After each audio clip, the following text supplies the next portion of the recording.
Hello mga kabayan, welcome. Tama na ang pag-scroll sa YouTube. I-type na ang Nurse ng Bayan para sa mga health tips and advice. Kung kayo o isa sa inyong mahal sa buhay ay may diabetes, malamang natatanong nyo ito. Pwede pa ba akong kumain ng prutas?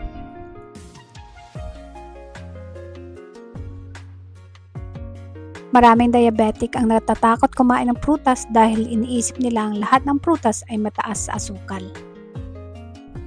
Ngunit ang totoo, hindi lahat ng prutas ay pare-pareho ang epekto sa blood sugar. Sa katunayan, maraming prutas ang mayaman sa fiber, bitamina at antioxidants na mahalaga sa kalusugan. Ang sikreto ay ang pagpili ng tamang uri ng prutas at pagkain nito sa tamang dami. Sa video na ito, pag-uusapan natin ang 10 prutas na karaniwang tinuturing na mas ligtas para sa may mga diabetes kapag kinakain bilang bahagi ng balanseng pagkain. Kaya manatili hanggang sa dulo dahil may isang prutas sa listahang ito na madalas na mayroon sa bahay ng mga Pilipino. Ngunit hindi alam ng marami na maaari pala itong maging magandang pagpipilian para sa diabetic. Bakit mahalaga ang tamang pagpili ng prutas?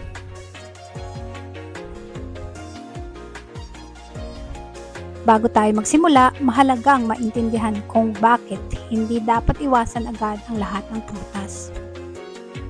Ang mga prutas ay naglalaman ng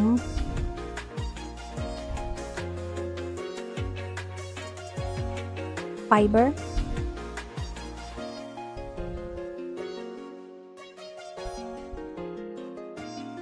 bitamina,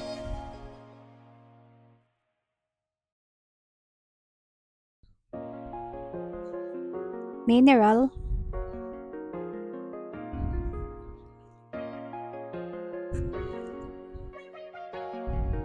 antioxidants,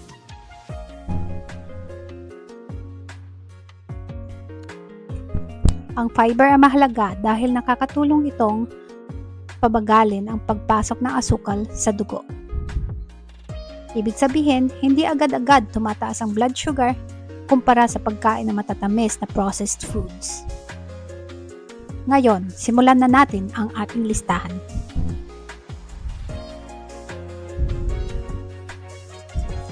Number 10, bayabas.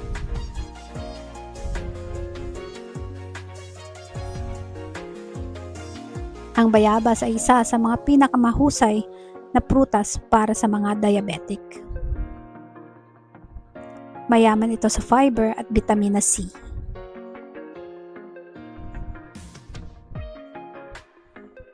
Dahil sa fiber nito, mas mabagal ang pagtaas ng blood sugar pagkatapos kumain. Isa rin itong madaling makita at abot kayang prutas sa Pilipinas. Number 9, mansanas.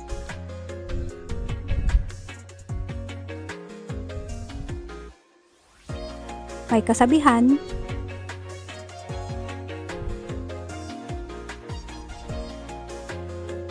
an apple a day keeps the doctor away.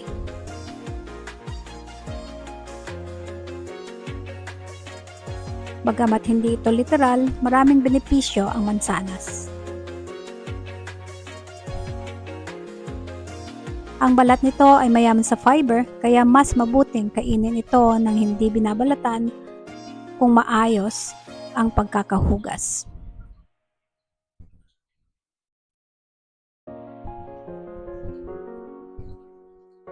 Nakakatulong itong mabusog ng mas matagal at maaaring makatulong sa pagkontrol ng blood sugar. Number 8, peras.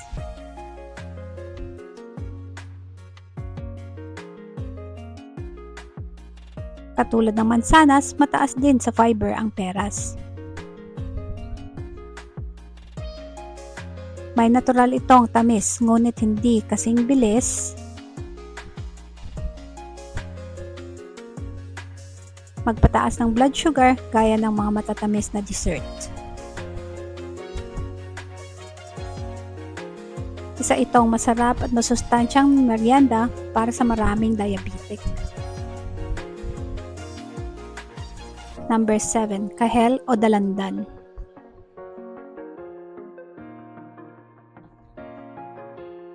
Ang mga citrus fruits tulad ng kahel at dalandan ay mayaman sa bitamina C.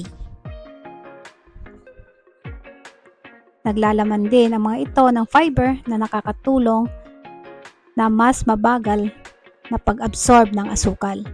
Mas mabuting kainin ang buong prutas kaysa juice upang makuha ang fiber nito. Number 6. Papaya.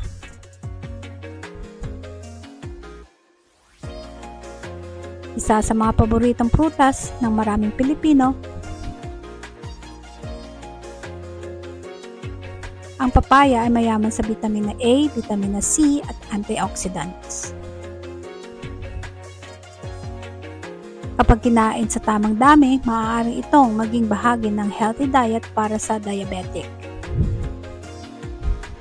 Bukod dito, kilala rin itong makakatulong sa maayos na digestion. Number 5. Strawberry.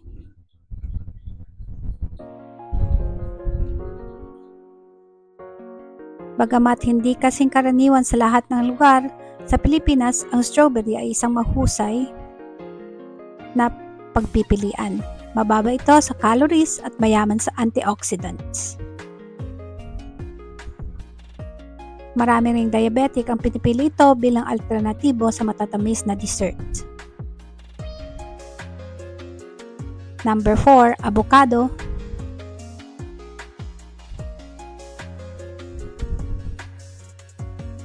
Maaaring magulat ang ilan dahil itinuturing din itong prutas.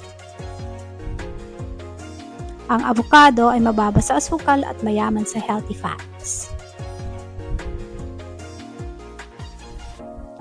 Makakatulong ito sa pakiramdam ng pagkabusog at maaaring maging magandang bahagi ng diabetic-friendly meal plan.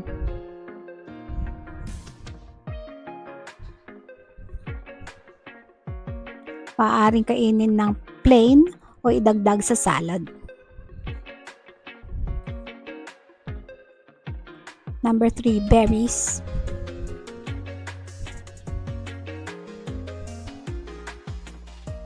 Kasama nito ang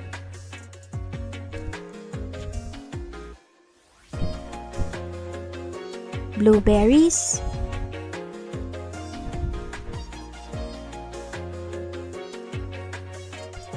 raspberries,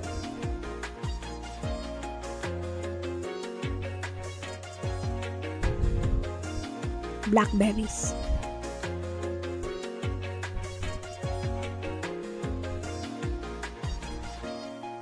Mayaman ang mga ito sa fiber at antioxidants.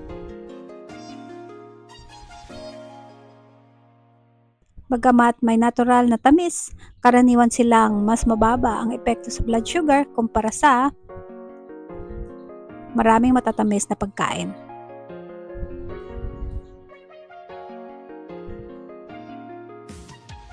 Number 2. Kiwi.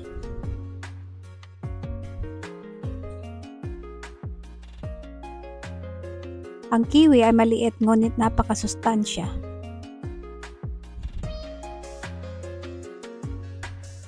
Mayaman ito sa vitamina C, fiber at iba pang nutrients. Isa rin itong masarap na paraan upang makadagdag ng iba't ibang prutas sa inyong pagkain. At ngayon, narito na ang number 1.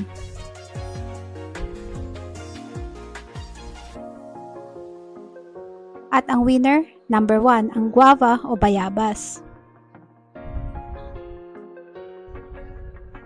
Oo, bayabas muli ang nangunguna sa maraming listahan ng mga diabetic-friendly fruits. Dahil sa kombinasyon ng mataas na fiber at mababang epekto nito sa blood sugar, Isa ito sa mga pinaka nire-rekomendang prutas para sa maraming taong may diabetes. Hindi lamang ito masustansyang madali pa itong hanapin at hindi gaanong mahal. Mga prutas na dapat kainin ng may pag-iingat.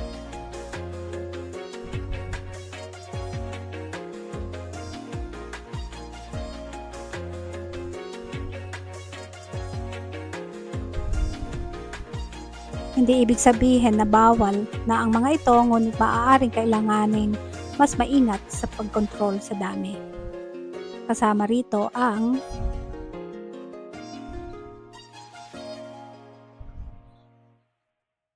ubas,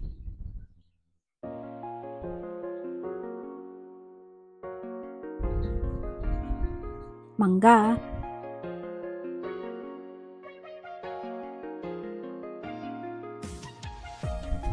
langka,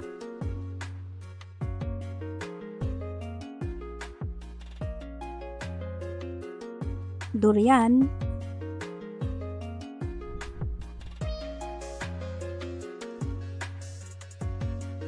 pinya,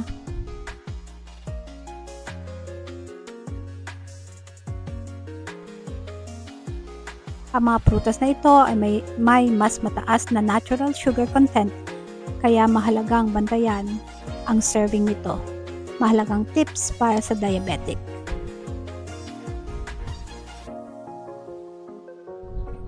Narito ang ilang simpleng tips.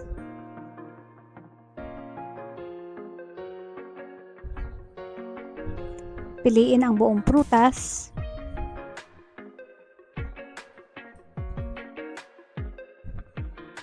Mas mabuti ang buong prutas kaysa sa fruit juice.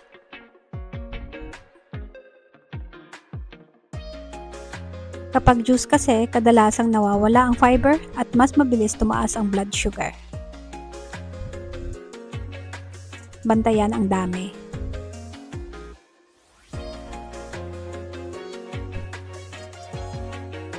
Kahit healthy ang prutas, maaari pa rin tumaas ang blood sugar kung sobra ang pagkain. Isama sa balanseng pagkain.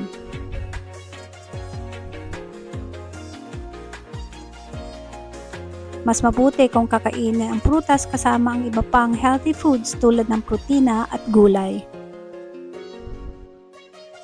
Regular na i-monitor ang blood sugar.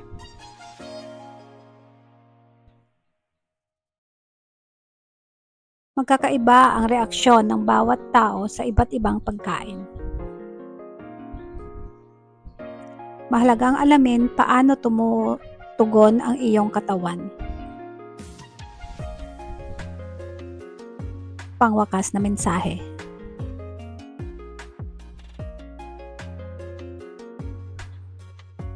Ang pagkakaroon ng diabetes ay hindi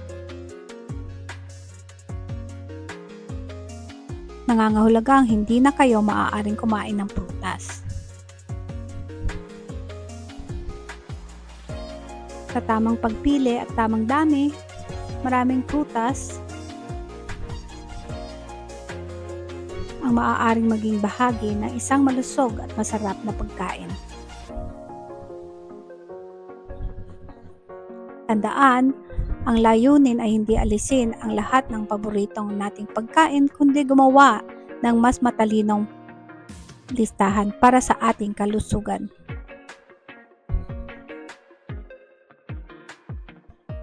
Kung meron kayong diabetes, makakabuting kumonsulta rin sa inyong doktor o dietitian upang malaman kung anong mga pagkain ang pinakamainam para sa inyong sitwasyon. Kung nakatulong sa inyo ang video na ito,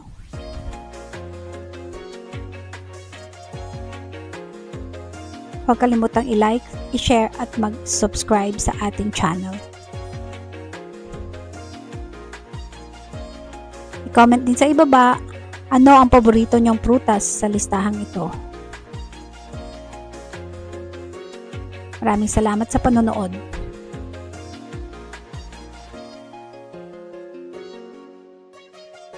Naway manatili tayong malusog at makontrol ang ating blood sugar araw-araw. Hanggang sa susunod na video.